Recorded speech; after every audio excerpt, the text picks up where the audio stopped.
Well, thanks to all of you for coming and wanting to be interested in Sylvan Island. It's quite a special place to your whole community, and so it's become part of my life, but I hope it'll be part of yours. Well, right away, just so you know where we are, I've given you this handout, which you're welcome to take at the end. On this side, of course, I'm just curious, how many of you have been on Sylvan Island? Okay, that's great. So most of you know where it is. That's terrific. It's about almost dead center in the whole Quad City metro area, and you can see where it is on this map, right on the Moline Rock Island border. A little bit of it actually would be in Rock Island, but agreements were made a long time ago that Moline would be the one to monitor it, manage it, etc. And then when you look at the other side, sort of the latest visual from Google Map, and there you can see the site. It's 38 acres in size. The lands on the north side of this map, the top side, are of course the Arsenal Island, and the bottom part is downtown Moline. It's not downtown, but the landward side of Moline, right near the border. So that gives you a reference to it. As you can see, and we'll immediately get into that, this is a human-made island. It was just a peninsula. So if you take out that body of water that is going right along the south side of the island, if you take that out, you can see that this would have been just a peninsula of land when Moline was settled, when Rock Island was settled. And here's where the timeline begins, and that's what I'm going to go through today with you, the timeline of this spot. 1865, the federal government decides to make the Rock Island arsenal, the Rock Island a site for an arsenal and armory, with the river as the main source of power. How are they going to work this out? Well, they began to develop a plan with the Moline Water Power Company.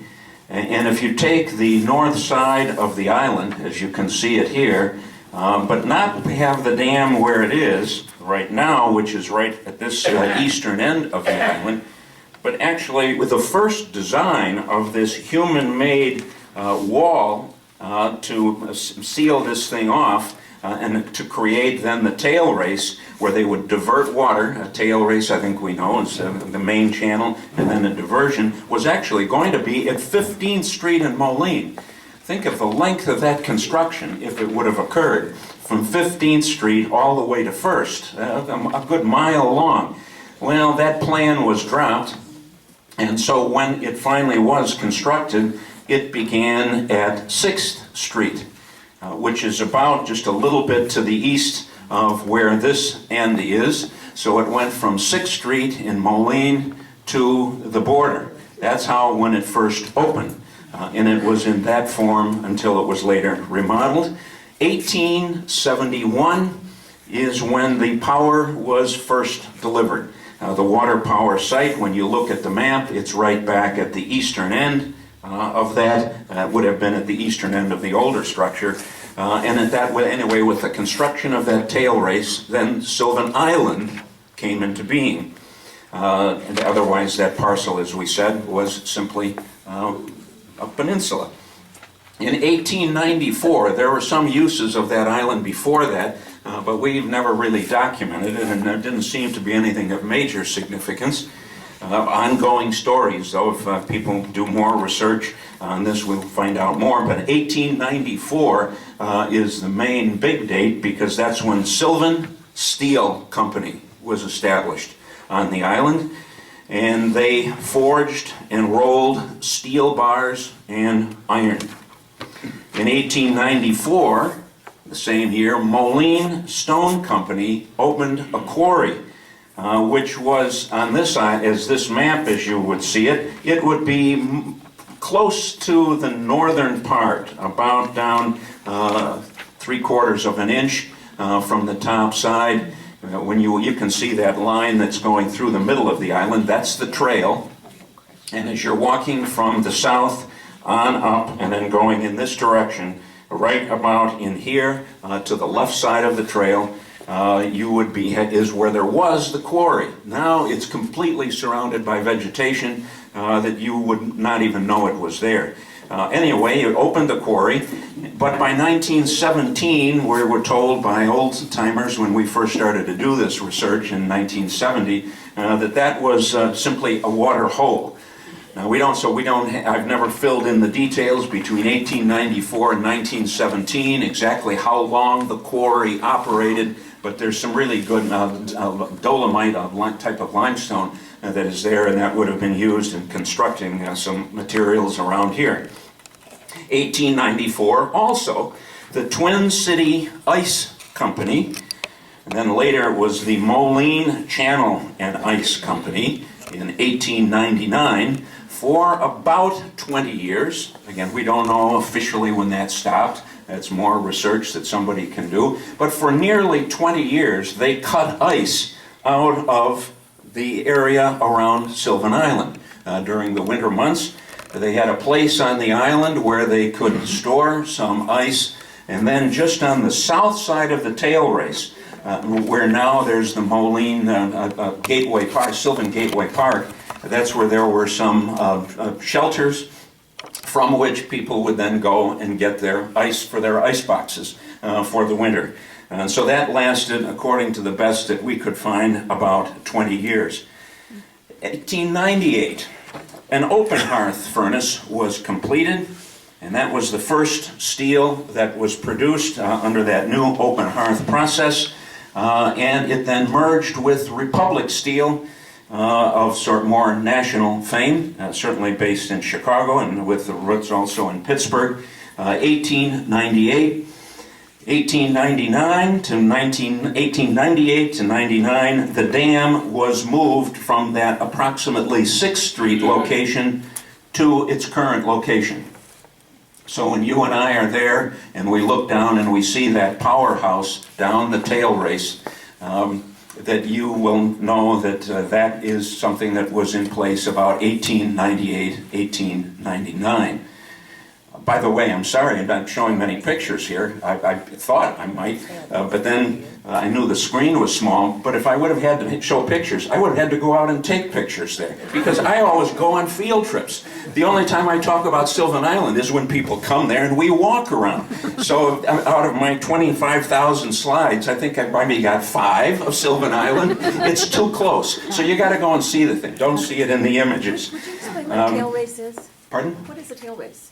A tail race, okay, that's a good question. A tail race, when you are diverting water, instead of being in the main channel, this line right here is the tail race. It's where you divert the water, and that's the water that goes through the turbines and generates the power. And you're saying I can see the dam, but So that's the one right down here at the southern part. Here would have been the original channel. I'm going to put this down a second. So if you see this, this is the main channel of the Mississippi, be up here, and then this is the south branch of the Mississippi that would have gone like that, and that's where the idea was, let's just put this in here, and then we can put a dam here, and we can put another dam on the other side, and then we'll get the drop, the head as they call it, of water here to generate power, and I'll say more about that, and here. So power from the very beginning this was the deal with the arsenal. That it was going to be generating power both for the arsenal at the dam that you can see on the photo and at the other side. A power for the government, a power for the Moline Power Company. And the tail race was there. Thank you for asking. 1900, Republic Steel decided to make this operation one of its main mills in the country. New status for the Quad Cities on the map. The original iron and steel production gave way to re-rolling of steel rails. At that point, they were taking rails out from like inner city, what were called interurbans, electric rail lines that would go between cities. Some of the rails that had been put in the 1850s, with some of the other ones, they were being torn out, and so they would abandon rail lines. Those were brought here and stored on the east side of the island, and there's still some large support piers from that time. They would bring those piers, those old pieces of steel in, those old rails, and then they would bring them through an overhead tram system and bring it into the open hearth furnaces, recast them into agricultural implements parts. That's where we think, looking way ahead to the story, we think Sylvan Island is a great place for telling local history. Because here we're a rail town and we're an ag implement town. And the operation at Sylvan Island tied the two together. How you can use those rails again in order to help facilitate the growth of the ag implement business. 1917 was the all-time record for steel production. I have one photo, but I'm not going to send this around. It's just too valuable. If somebody really wants to see it. Now, this is a postcard that was actually there. Republic Iron and Steel Company. And when you would look at this, if anybody really wants to see it, come up at the end on this thing. But it's, if you just in your own images of Pittsburgh, Gary, this is exactly what it looked. Big time steel producing factory out on that island, which those of us who've only seen it when it's woods, it's still a little hard to imagine. So that's all-time record, 1917, 6,158 tons of steel were made. In 1931, the yearly record was set, 38,605 tons of iron and steel, and it continued good production until the 1950s. When it was closed in 1956. So we had, at that point, a 62-year history of major steel production on Sylvan Island. In the 1930s, the old quarry hole was filled with dredging from construction of the new, then, lock and dam system that we know. We had earlier locks and dams, but I think most of you know that the system that you and I enjoy and look at, that dates from the 1930s. And then what are you going to do with some of the dredging for that? Oh, let's go fill in the quarry.